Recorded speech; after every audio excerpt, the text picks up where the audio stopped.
All right, folks. I'm going to let you in on a little secret here. For most short stories, not all, but for most short stories, the falling action and the resolution are the same. They really are. And there are many short stories where you literally will get, in the space of a couple of paragraphs, climax, falling action, resolution. It's all going to happen in one. And there's a few different reasons for that. The most obvious is it's short, right? It just you have less time.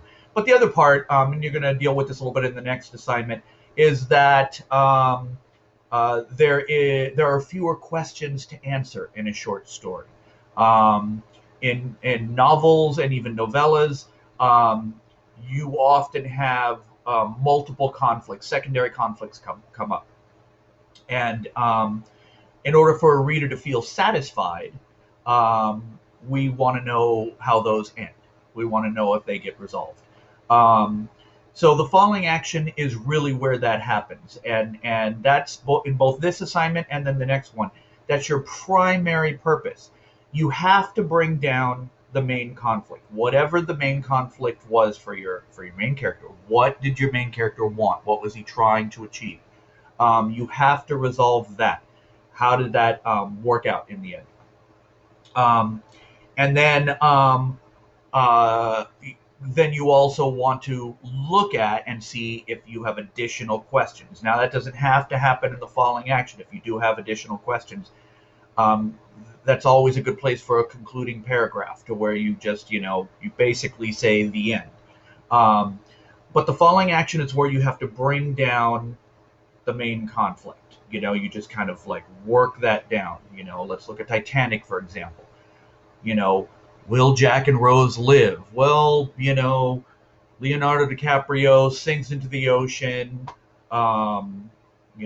Women all over the world and a lot of men too. Their hearts are broken, and how can you possibly end the story? Well, they end the story by showing that, in her own way, Rose goes on and keeps him in his heart forever. That's the resolution. That's what lets us finish the story, not feeling like stupid. Otherwise we get angry, which is one of the reasons why a lot of young writers' short stories are unsatisfying. One of the most common, it's a joke actually amongst English teachers, that students writing short stories will resolve it by saying, and then I woke up. Because they can't figure out how to end the story. They can't figure out how to resolve it. And by saying, then I woke up, well, it was all a dream, so it didn't matter anyways. So this is where you really look at your conflict, look at your story, and you think, how will this affect my readers? You have to actually bring them down and smooth out your story by leaving them with a somewhat satisfied position. As you'll see, this is where the broken chain story resolves, and you'll see how, even though it doesn't answer all your questions, at least it gives you a point where you can be like, all right, that's cool. I can see how this little piece of Alfonso's life is done, and he's moving on. Check it out.